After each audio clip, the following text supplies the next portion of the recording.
got little babies. Hello, babies. Let's see if I can get closer this way.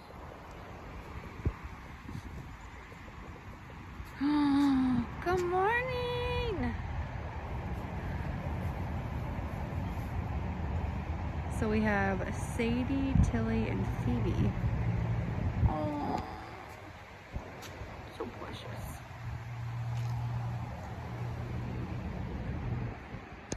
Okay, so here's where they normally have ducks on this side and on the other side as well. We'll see, I'll show you the other side, but they normally have some form of animal encounter experience during the spring, summer, not panorama. They normally have,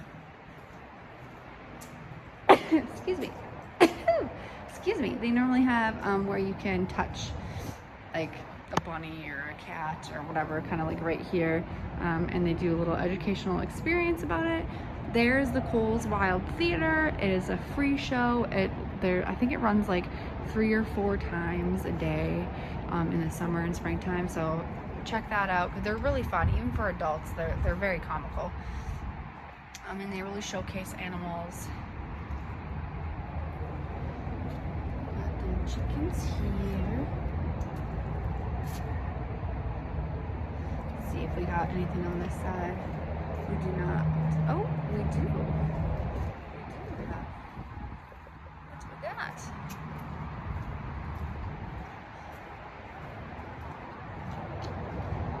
We have a red-tailed hawk. Hi, you're very pretty.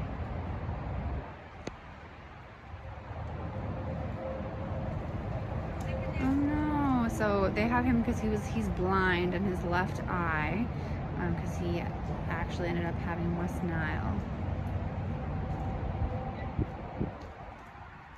Interesting. So this is where I said we kind of have to backtrack a little bit because we're on the back end of the playground area, and I just want to show you this bee building shed thing really quickly, because I personally think it's cool. So it's just a really cute little shed thing.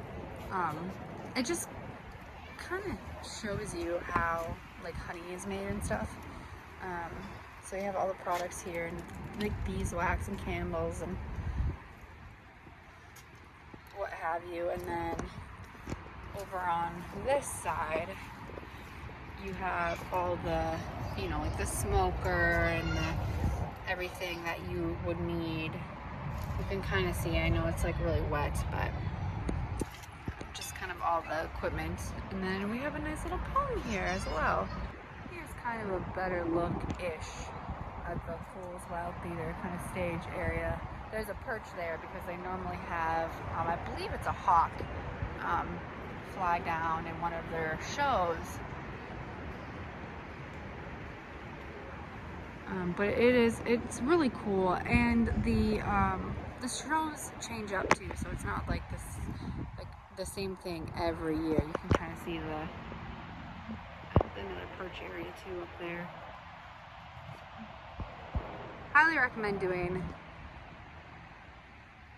Comes with the, like, in the admission of the zoo. It is the animal encounter area again. I don't know if this building is open. It used to be. This used to be where they had an employee vending machine, and you could get soda and stuff, like soda and water and stuff for like 50 cents. That used to be my little cheap hack, but it looks like it is not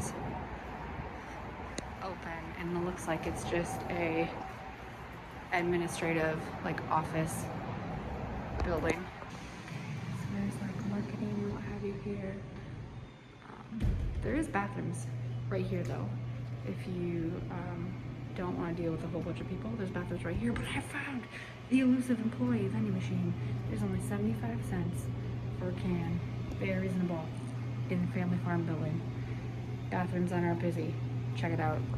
That's my little cheap drink hack, because everywhere else it's like a few dollars. It's like $3 for a bottle. I'll pay 75 cents for my can, thank you. We just have back here, leaving the farm, we have all old farming equipment. Just take a better look.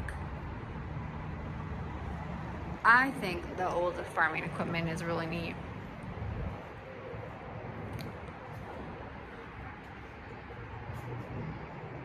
Oh, that's cool. That's an actual photo of the wagon being used. Making butter.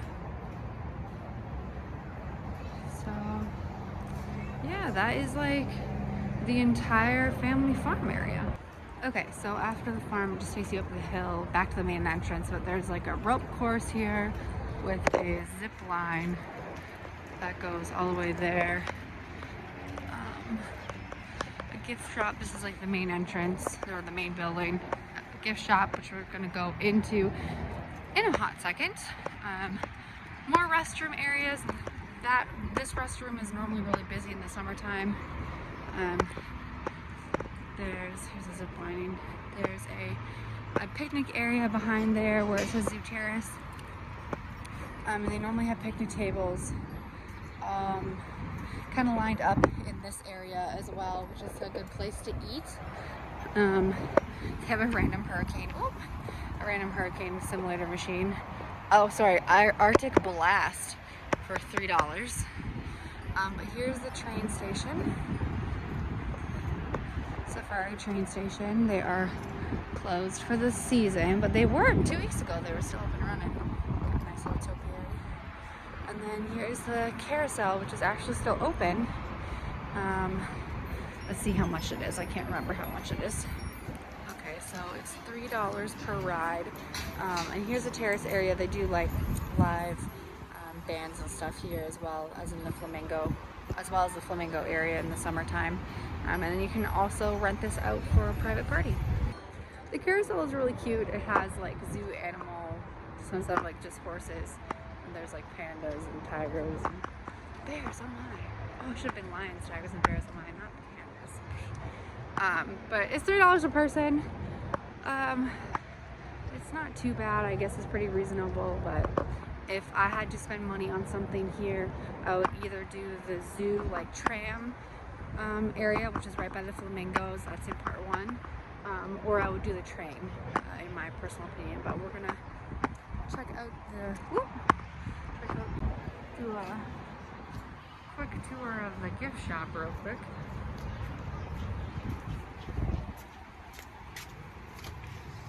There's actually a few gift shops, but it's kind of this area. That's where checkout is. It's a pretty decent gift shop, but it has your typical zoo stuff, you know? And everything is kind of overpriced. And then we're right back into the main area. In the main area, you have zoo administration, guest services, restrooms, which are obviously insanely busy, membership, a little cafe. There's actually a restaurant and another gift shop that I'm going to show you all real quick.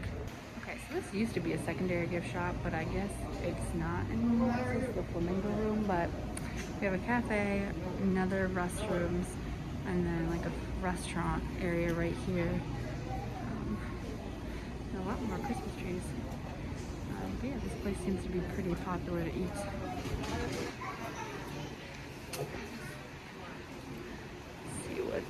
See if I can see what they have. It's normally just like burgers, fries, mac and cheese, stuff like that.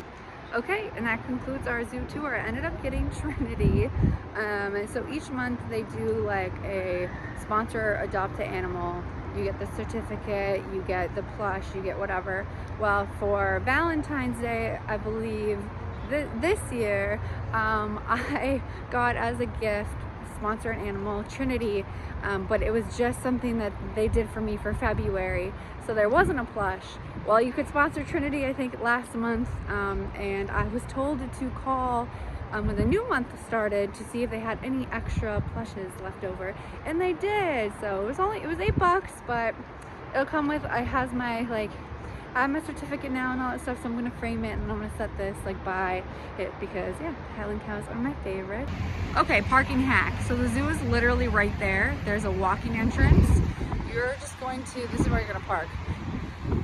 You're gonna go down this way. Most people either get off the freeway right there or right there. I'm gonna film once we get to the street because this is a really busy street, so you won't be able to hear. Okay, so you're gonna go to 95th Street. It is literally the street right before or right after the zoo. I don't know if you can see the zoo sign, depending on what direction you're coming. Do not park in the church parking lot because they're gonna tow you. But you're gonna go this way on 95th Street past the church, okay? Okay, so you head down 95th. You're gonna go to St. Paul. Literally, there's my baby. There's my car. You can park all along up and down this road and this road going this way as well. And that is how I saved myself $15 in parking each time, or I think it was like 75 bucks to add on to my zoo membership. It literally ends up being like a 3-minute walk to the zoo, which you're already gonna walk the whole zoo anyway, so what's 3 minutes? And yeah, it saves you a lot of money in the long haul. But yeah, that concludes my zoo tour. Make sure you watch my next video on how to get into major zoos and aquariums all around the world for free or half price. So don't forget to like, comment, and subscribe, and I will see you next week.